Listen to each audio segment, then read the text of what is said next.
Welcome back, everyone. Today, we're diving into a deliciously creamy garlic butter shrimp recipe that's sure to impress. Let's get started. First, heat 2 tablespoons of butter in a skillet over medium heat. Once it's melted, add 4 minced garlic cloves and salt them until they're fragrant, just about a minute. Now, it's time to add 1 pound of peeled and deveined shrimp. Cook them for about 2 to 3 minutes on each side until they turn pink and opaque. Next, pour in half a cup of heavy cream, stirring gently to combine. Season with salt, pepper, and if you like a little kick, a pinch of chili flakes. Let it simmer for a few minutes until the sauce thickens slightly. Finally, garnish with freshly chopped parsley for that vibrant touch.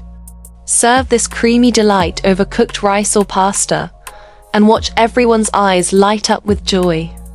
Thanks for joining me today. If you enjoyed this recipe, don't forget to like, subscribe, and share your thoughts in the comments. Happy cooking!